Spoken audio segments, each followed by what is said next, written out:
మా ప్రియతమ నేత జనహృదయ నేత వైఎస్ జగన్మోహన్ రెడ్డి గారికి జన్మదిన శుభాకాంక్షలు. ఇట్లు గంగప్ప గారి కురువ మల్లికార్జున ఆలూరు వైఎస్ఆర్సీపీ మండల కన్వీనర్ మరియు డిఎన్ రాజు ఆలూరు మండల స్టూడెంట్ వింగ్ ప్రెసిడెంట్. క్షేత్రస్థాయిలో ఈ కార్యక్రమాన్ని విజయవంతం చేయడం కోసం పనిచేస్తున్న ఏఎన్ఎం ఆశా అంగన్వాడీ వర్కర్లందరికీ కూడా నమస్కారం. మిత్రులారా, 1900 పోలియో మహమ్మారి ఏ రకంగా ప్రపంచాన్ని మన దేశాన్ని కూడా అతలాకుతలం చేసిందో మనకు తెలుసు. కొన్ని లక్షల మంది పోలియో వైరస్ కారణంగా పక్షపాతం బారిన పడి జీవితాంతం మంచానికే పరిమితమై ఆ కుటుంబాలకి సమాజానికి కూడా భారంగా మారిన పరిస్థితులు ఉండేవి. ఆ నేపథ్యంలో పోలియోని సమూలంగా నిర్మూలించడం కోసం అంతర్జాతీయంగా జాతీయంగా చేసిన అనేక ప్రయత్నాల్లో పోలియో వ్యాక్సిన్ వేయడం మొదలుపెట్టాం. మన దేశంలో 1980లో ప్రతి సంవత్సరం సగటున 3,50,000 మంది పోలియో వైరస్ బారిన పడి ఒక జీవోత్సవంలాగా జీవనం సాగించే పరిస్థితులు ఉండేవి. తదనంతరం ప్రభుత్వాలు తీసుకున్న చర్యల కారణంగా పోలియో పూర్తిగా నిర్మూలించబడి భారతదేశం పూర్తిగా 2014లో పోలియో రహిత రాష్ట్రంగా గుర్తించబడింది, డిక్లేర్ చేయబడింది. ఇక మన రాష్ట్రానికి వస్తే 2008లో చిట్టసారిగా ఇదే కాకినాడలో పోలియో కేసు వచ్చింది. దాని తర్వాత ఎప్పుడు కూడా రాష్ట్రంలో పోలియో రాలేదు. దేశంలో ఎక్కడ కూడా ఏ రాష్ట్రంలో కూడా రాలేదు. మరి ఎక్కడ పోలియో లేనప్పుడు ఇప్పుడు మళ్ళీ కొత్తగా చిన్నప్పటి నుంచి వేస్తూనే ఉన్నారు కదా పోలియో టీకాలు. పుట్టినప్పటి నుంచి 5 సంవత్సరాల వయసు దాకా మొదటి వారం, రెండో వారం, 6వ వారం, 10వ వారం, 16 నెలలకి టీకాలు 5 సార్లుగా వేస్తున్నారు. మరి కొత్తగా ఇప్పుడు ఎందుకు వేయాలని అనుమానాలు రావచ్చు.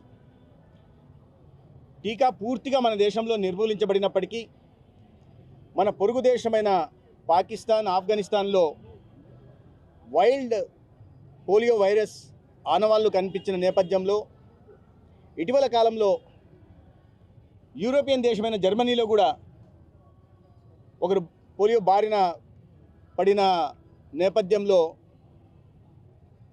దేశంలో కేంద్ర ప్రభుత్వం అప్రమత్తమై పొరుగు దేశం నుంచి, ఇతర ప్రాంతాల నుంచి వైరస్ మన దేశానికి రాకుండా ఉండడం కోసం మరింత జాగ్రత్తలు తీసుకుంటూ ఇప్పటికే ఇస్తున్న ఓపీవీ ఏదైతే ఉందో దానికి అదనంగా BOPV పుట్టినప్పటి నుంచి 0 నుంచి 5 సంవత్సరాల వయసు ఉన్న పిల్లలకి 2 చుక్కల ఓరల్ వ్యాక్సిన్ ఇవ్వడం జరిగింది. దీని ఉద్దేశం ఏంటంటే పిల్లలు ఏ కారణాల చేతైనా కొత్తగా వస్తున్న వైల్డ్ పోలియో వైరస్ కారణంగా ఆ పోలియో బారిన పడకుండా కాపాడుకునే ప్రయత్నం. పోలియో మీద పెడుతున్న ప్రతి రూపాయి ఖర్చు, ఎందుకంటే వ్యక్తి అనారోగ్యంతో మంచానికి పరిమితమైతే ఆ కుటుంబం మీదే ఆర్థిక భారం కాకుండా సమాజం మీద కూడా ఆర్థిక భారం పడుతుంది. ₹1 ఇవాళ మనం నిర్మూలించడానికి ఖర్చు పెడితే నిర్మూలించిన తర్వాత దానికి ₹40 ఆదాయం వస్తుంది. పోలియో అంటే ఆరోగ్యం అనేది అంత ఇంపార్టెంట్. ఆరోగ్యానికి ఆర్థిక మెరుగుదలకి అవినాభావ సంబంధం ఉంది. వీటిని దృష్టిలో పెట్టుకొని ఇవాళ రాష్ట్రంలో పెద్ద ఎత్తున ఇవాళ డిసెంబర్ 21 జాతీయ ఇమ్యునైజేషన్ డే సందర్భంగా రాష్ట్రంలో ఉంటున్న 54 లక్షల పైగా పిల్లలకి 0 నుంచి 5 సంవత్సరాలు ఉంటున్న పిల్లలందరికీ కూడా ఉచితంగా పోలియో వ్యాక్సిన్ వేస్తున్నాం. దానికోసం 1,60,000 మంది హెల్త్ ప్రొఫెషనల్స్ కానీ అంగన్వాడీ వర్కర్లను కానీ క్షేత్రస్థాయిలో పెట్టడం జరిగింది. 55,000 మంది అంగన్వాడీ వర్కర్లు, 42,000 మంది ఆశా వర్కర్లు, 17,000 మందికి పైగా ఏఎన్ఎంలు, 4,000 మంది మెడికల్ ఆఫీసర్లు, అదే సంఖ్యలో నర్సింగ్ స్టాఫ్లు కూడా వీళ్ళందరూ సమన్వయంతో పని చేస్తూ ఇవాళ వాడవాడ ఇంటికి వెళ్ళి పోలియో వ్యాక్సిన్ ఇచ్చే ప్రయత్నం జరుగుతుంది. ఇవాళ నుంచి మొదలు పెడుతున్నాం. దీనికి 4 దశలుగా ప్రణాళిక చేయడం జరిగింది. మొదటిది బూత్ స్థాయిలో ఒక సెంటర్ని ఎన్నుకొని, అంగన్వాడీ సెంటర్ కానీ లేదా పిఎస్సిని కానీ లేదా ఆయుష్మాన్ ఆరోగ్య మందిర్లు కానీ ఎన్నుకొని ఆ పరిధిలో ఉంటున్న జనాభాని ఎంతమంది పిల్లలు ఉన్నారో వారిని గుర్తించి వారికి పోలియో వేయడం, దానికి 4 సభ్యులను పెట్టడం, ఒక టీంను తయారు చేసి వేయడం. రెండోది మెడికల్ ఆఫీసర్లు ఇతర సిబ్బంది ఆ మొబైల్ వ్యాన్లలో వెళ్ళి గ్రామాలకు వెళ్ళి వారికి పోలియో అర్హులు ఎవరైతే ఉన్నారో వారికి పోలియో వేయడం, వ్యాక్సిన్ ఇవ్వడం. మూడవది ట్రాన్సిట్ బూతులలో, అంటే కొంతమంది ప్రయాణాలు చేసే వాళ్ళు ఉంటారు బస్సులలో, బస్ స్టేషన్లో, రైల్వే స్టేషన్లో, ఆసుపత్రుల దగ్గర, లేకపోతే ఏదైనా ఉత్సవాలు జరుగుతుంటే అటువంటి ప్రాంతాలను గుర్తించి అక్కడికి టీములు వెళ్ళి ఆ వయసు ఉన్న చిన్నపిల్లల్ని గుర్తించి వారిని వేయడం. వేసిన తర్వాత వ్యాక్సిన్ అయిన తర్వాత ప్రతి పిల్లలకి 3 రోజుల పాటు నడుస్తున్నాయి ఇవి. ప్రతి పిల్లలకి మన ఓటు వేసిన తర్వాత ఏదైతే మార్కింగ్ ఇస్తామో ఆ మార్కింగ్ ఇవ్వడం జరుగుతుంది. తద్వారా ఆ పిల్లలకి, చిన్నపిల్లలకి, పసిపిల్లలకి వ్యాక్సినేషన్ అనే విషయం గుర్తుంటుంది. ఇవన్నీ కాకుండా ఏదో సినిమాలో చెప్పినట్టుగా ఈ సెంటర్లో కాకపోతే ఆ సెంటర్లో వేసేస్తాం, ఆ సెంటర్ కాకపోతే ఇంకో సెంటర్లో వేస్తాం, అన్ని చోట్ల సుమోలు పెట్టాం అని ఒక సినిమా డైలాగ్ ఉంటుంది. మేము ఇక్కడ కూడా ప్రతి చోట బూత్ను గుర్తించి బూత్ సెంటర్లో వాళ్ళు వెళ్ళి వేయడం. రెండోది మొబైల్ వ్యాన్లలో వెళ్ళి ఎక్కడున్నారో వెతికి ఈ పిల్లల్ని వాళ్ళని వేయడం. 3 ఈ బస్టాండ్లో, ఆర్టీసీ బస్టాండ్లో ఎక్కడైనా ప్రయాణం చేసే వాళ్ళు ఉంటే వాళ్ళు ఎవరైనా సరే, ఎక్కడ చెందిన వాళ్ళైనా సరే, వారు వేసుకున్నారో లేదో చూడడం, వేసుకోకపోతే గుర్తు లేకపోతే వారికి వేసేయడం. ఇవన్నీ కాకుండా door to door, house to house survey చేసి ప్రతి ఇంటికి వెళ్ళి ఆ ఒకేలా ఆ ఇంట్లో ఉన్న పిల్లలకి పోలియో వేసుంటే దానికి పీ మార్కింగ్ చేయడం. పిల్లలుండి వాళ్ళు ఏ కారణాల చేతైనా ఇతర ప్రాంతాలకు వెళ్ళో లేకపోతే ఇతర కార్యక్రమాల కారణంగా ఈ 3 రోజుల్లో లేకపోతే ఆ ఇంటికి ఎక్స్ మార్కేసి, అంటే వెయ్యలేదు అని గుర్తేసి తర్వాత వాళ్ళు వచ్చిన తర్వాత మళ్ళీ ఆ ఇంటికి వెళ్ళి ఆ పిల్లలకి పోలియో వ్యాక్సిన్ ఇచ్చే దిశగా, అంటే ఇటువంటి పగడ్బందీ ప్రణాళికా పద్ధతిలో పగడ్బందీగా ఈ రాష్ట్రంలో ఉంటున్న దాదాపు 55 లక్షల చిన్నపిల్లలకి అందరికీ కూడా పోలియో వ్యాక్సిన్ ఇచ్చి వారి ఆరోగ్య సంరక్షణ చేపట్టే బాధ్యతని మన దేశ ప్రధాని నరేంద్ర మోడీ గారు, రాష్ట్రంలో గౌరవ ముఖ్యమంత్రి చంద్రబాబు నాయుడు గారు తీసుకొచ్చారు. దీనికి నేను చెప్పినట్టుగా 1,60,000 మంది హెల్త్ ప్రొఫెషనల్స్ ప్రతి చోట పనిచేస్తున్నారు. మీడియా కూడా దీనికి కొద్ది సహకారం అందించాలా, చిన్నపిల్లల్ని ఆ స్థాయి నుంచే మనం ఆదుకునే ప్రయత్నం చేయాలా. ఇప్పటికే మన రాష్ట్రంలో దేశవ్యాప్తంగా ఈ ఆర్బీఎస్కే రాష్ట్రీయ బాల స్వాస్థ్య కార్యక్రమం దాకా చిన్నపిల్లలు, ఆరోగ్యవంతమైన పిల్లలు ఉంటే వాళ్ళకి మానసిక వికాసం బాగుంటుంది, శారీరకంగా దృఢత్వం ఉంటుంది, తర్వాత వారు సమాజానికి ఉపయోగపడతారు. మన ముందున్న లక్ష్యం స్వర్ణాంధ్ర నిర్మాణం కానీ, వికసిత భారతం నిర్మాణం కానీ వారి భుజస్కంధాల ముందు భవిష్యత్తు వారిది, వారు నిర్మించాలి. కాబట్టి చిన్నపిల్లల ఆరోగ్య సంరక్షణ కోసం ఇప్పటికే ఆర్బీఎస్కే కింద 4 డిలేస్ అని ఉంటారు.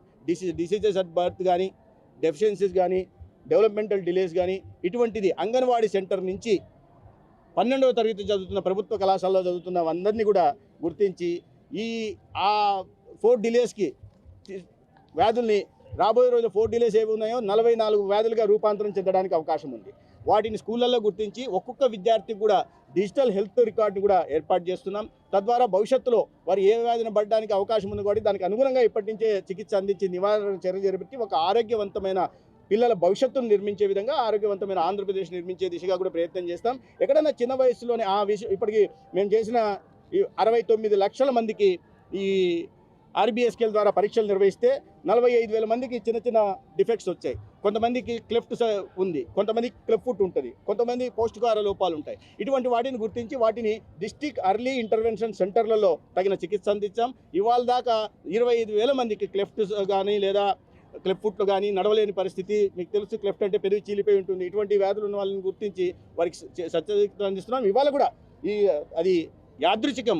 ఇవాళ కూడా నోటిఫికేషన్ ఇచ్చి కాకినాడ జీజీహెచ్లో 60 మందికి, ఇవాళ 30 మందికి, రేపు 30 మందికి క్లెఫ్ట్తో బాధపడుతున్న పిల్లలందరికీ వారి భవిష్యత్తులో ఆ క్లెఫ్ట్ కారణంగా ఆత్మన్యూనత భావానికి గురి కాకుండా వారికి ఒక ఉజ్వల భవిష్యత్తు ఇచ్చే దిశగా కూడా కేంద్ర రాష్ట్ర ఎన్డీఏ ప్రభుత్వాలు ప్రయత్నం చేస్తున్నాయి.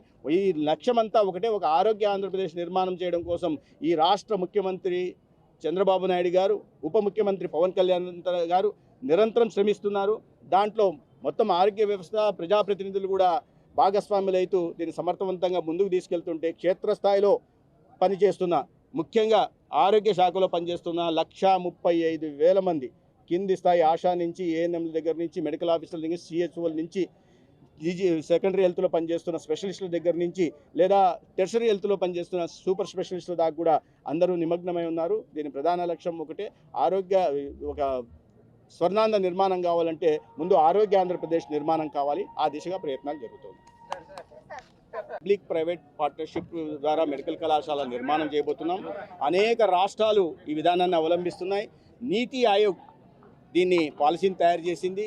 తర్వాత ఇటీవల కొంతమంది ఈ విషయం మీద హైకోర్టుకి వెళ్తే వాళ్ళు గట్టిగా ముట్టికాయలు హైకోర్టు వేసింది. ఎందుకంటే ఆర్థిక వనరులు ఉన్న దృష్ట్యా, ఇది ఒక ప్రభుత్వ విధానమైన దృష్ట్యా ఇటువంటి వాటిలో మేము జోక్యం చేసుకోం. ముందు వైద్య విద్యను అందించడం, వైద్య సేవలను అందించడమే లక్ష్యం కావాలా ఏ ప్రభుత్వానికైనా.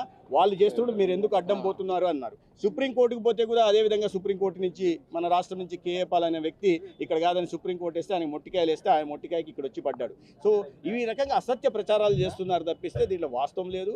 5 సంవత్సరాల్లో ఏమాత్రం ఖర్చు పెట్టకుండా ఉన్న డబ్బుల్ని కూడా దారి మళ్లించి, కేంద్రం నబార్డు కింద, శాస్కీ కింద ఇచ్చిన నిధులను కూడా దారి మళ్లించి పూర్తిగా నిర్వీర్యం చేశారు. నిర్మించామని చెప్పుకుంటున్న కాలేజీలు మీరు పాలకొల్లుకి వెళ్తే మీకు పునాదులు కనిపిస్తాయి.